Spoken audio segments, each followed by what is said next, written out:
Khi tôi 8 tuổi, bố mẹ sinh em gái thứ hai. Lúc đến bệnh viện thăm em bé, tôi đã tận mắt chứng kiến có người tráo đổi em gái tôi với một đứa trẻ khác. Tôi không lên tiếng, chỉ lặng lẽ đổ lại như cũ.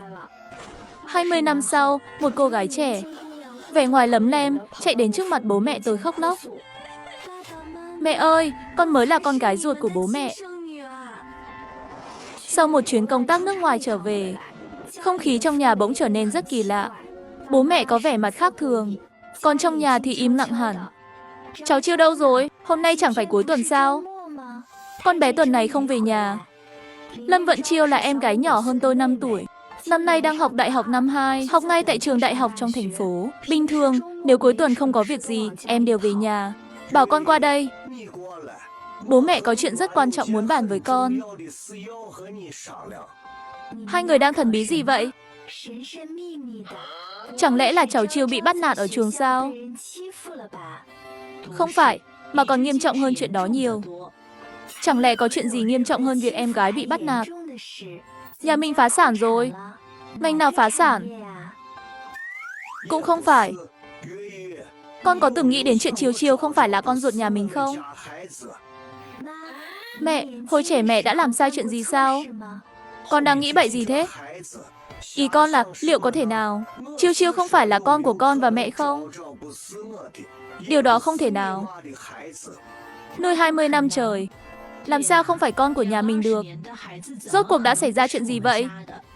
Ai nói Chiêu Chiêu không phải con nhà mình? Từ lời kể của bố mẹ,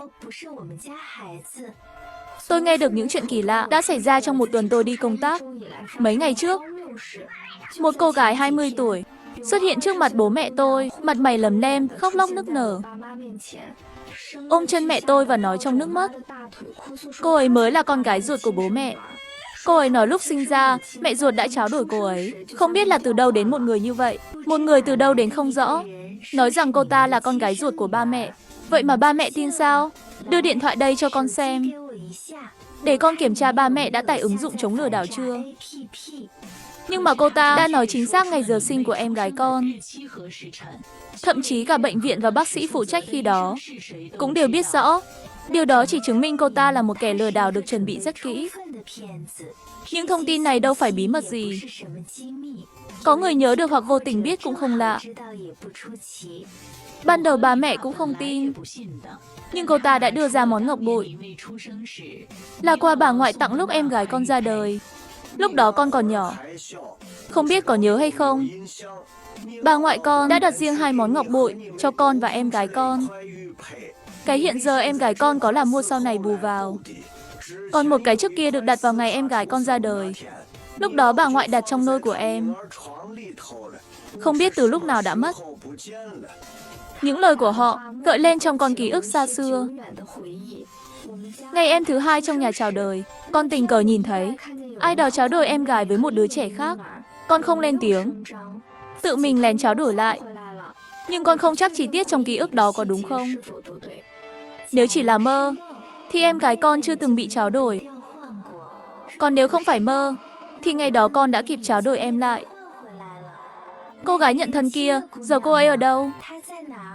Ba mẹ đã sắp xếp cho cô ấy ở căn nhà bên Hồ Đông. Ba mẹ đã làm xét nghiệm S chưa? Chưa mà đã để cô ấy ở nhà của gia đình mình. Ba mẹ không dám, ba con cũng cúi đầu. Sợ thật sự xảy ra bất trắc. Con không kể chuyện trong ký ức mình ra. Dù con chắc chắn em gái con là ruột thịt, nhưng ký ức 5 năm tuổi không nhất thiết đáng tin. Chỉ có xét nghiệm S mới là bằng chứng mạnh mẽ nhất. Vậy đi, chúng ta sớm hẹn cô gái nhận thân kia. Đưa cô ấy đi làm xét nghiệm S. Trước khi có kết quả, không cần thiết để cho Chiêu Chiêu biết chuyện này. Cuối cùng, để tôi nói thêm một câu. Rồi, giữ gìn sức khỏe. Đừng quên thích video này đấy. Lúc 5 tuổi, tôi đã tận mắt nhìn thấy có người đánh tráo em gái tôi với một đứa trẻ khác. Tôi không nói gì. Tự mình lén lút đổi lại. 20 năm sau, một cô gái trẻ lại tìm đến.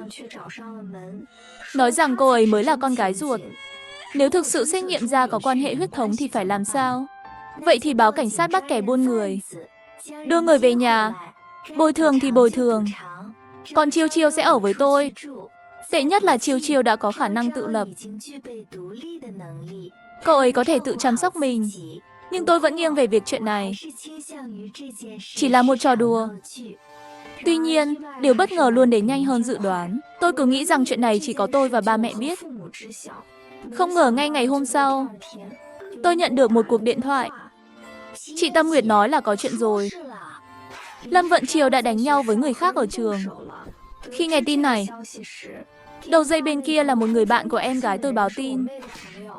Nói rằng em tôi không muốn để ba mẹ biết. Một người em gái ngoan ngoãn như vậy lại đánh nhau. Chuyện này làm tôi sốc. Khi tôi đến đồn cảnh sát, không khí rất náo nhiệt. Tôi thấy Lâm Vận Chiêu với đôi mắt đỏ hoe, cùng bạn bè của em ấy, và một người cố vấn rất trẻ. Chị Chiêu Chiêu, chị đến rồi. Sao lại đánh nhau? Chị à, Phí Châu lén lút tán tỉnh. Chị ơi, Phí Châu lén lút tán tỉnh mấy nữ sinh trong trường chúng em. Phí Châu, vị hôn phu của tôi. Lúc này tôi mới nhận ra người đàn ông mà tôi đã không gặp hơn một tuần qua. Ánh mắt tôi chậm rãi dừng lại ở người đàn ông điển trai, nhưng trông có phần lúng túng đó. Phí Châu, chuyện này là sao? Bên cạnh Phí Châu là một cô gái lạ, rất xinh đẹp. Đứng sát cạnh anh ta, khoảng cách giữa họ rõ ràng nhỏ hơn mức xã giao thông thường. Tháng 7, em đừng nghe em gái em nói bậy. Anh chỉ tiễn một người bạn tới trường mà thôi. Bạn nào? Người khoác vai anh, mặc cả áo VC của anh. Anh bao nhiêu tuổi rồi? Cô ấy là bạn kiểu gì của anh? Tán tỉnh nữ sinh đại học. Anh có biết xấu hổ không? Anh dám phản bội tôi sao? Chị, tin hay không là tùy chị. Vậy người này là bạn kiểu gì của anh? Tiểu thư nhà ai mà tôi chưa từng gặp qua? Tôi nhìn sang cô gái đứng cạnh Phí Châu. Cho đến lúc này, cảm xúc của tôi vẫn rất bình tĩnh. Tuy nhiên, gương mặt của Phí Châu thoáng chút cứng đờ trước khi đáp lại. Cô ấy không phải, chỉ là một người bạn tôi quen trong nhà hàng trước đây. Bạn nào mà lại thân mật như vậy? Ngoại tình mà cũng không dám thừa nhận. Anh còn là đàn ông không? Tôi có thể nhận ra em gái tôi không hài lòng với mối hôn sự này. Hồi trước, khi hôn sự vừa định, nó cũng từng phản đối. Phí Châu trước khi đính hôn với tôi nổi tiếng là kẻ đào hoa. Một công tử ăn chơi đúng nghĩa. Người cố vấn trẻ đội mũ đứng gần đó. Khi biết chúng tôi quen nhau, thở phào nhẹ nhõm. Nếu là mâu thuẫn cá nhân, thì giải quyết riêng tư đi. Đừng động tay động chân nữa. Hành động báo cảnh sát của Phí Châu thật ra có phần nóng vội. Anh ta biết rõ với mối quan hệ giữa hai gia đình. Dù có làm lớn chuyện, gia đình anh cũng sẽ khuyên anh nhẫn nhịn. Huống chi trong chuyện này, anh ta đã sai trước. Giữ thể diện cho anh ta ở bên ngoài, không có nghĩa là chuyện này không cần giải quyết. Muốn giải quyết thì chỉ khi Lâm Vận Chiêu xin lỗi tôi. Phí Châu, anh chắc chứ? Anh muốn em gái tôi xin lỗi vì anh ngoại tình, rồi còn bị anh ấy đánh à? Chị, Phí Châu, anh ấy với em không phải quan hệ như chị nghĩ đâu. Chị đừng hiểu lầm. Chị ơi, em gái ruột của chị đây cơ mà. Tôi chỉ nhìn thấy Lâm Vận Chiêu đứng cạnh, giận dữ như chú chim giận dữ nhỏ nhắn. Lâm Vận Chiêu, bạn học, em gái tôi còn đang ở đây. Đừng gọi lung tung. Lâm Thất Nguyệt, chị còn muốn coi kẻ giả mạo này là em gái đến bao giờ? Ba mẹ chị chẳng lẽ chưa nói gì với chị sao? Lâm Vận Chiêu, căn bản không phải em gái ruột của chị. Cô ta mới đúng. Tết sắp đến, giữ gìn sức khỏe, đừng quên đăng ký kênh đấy.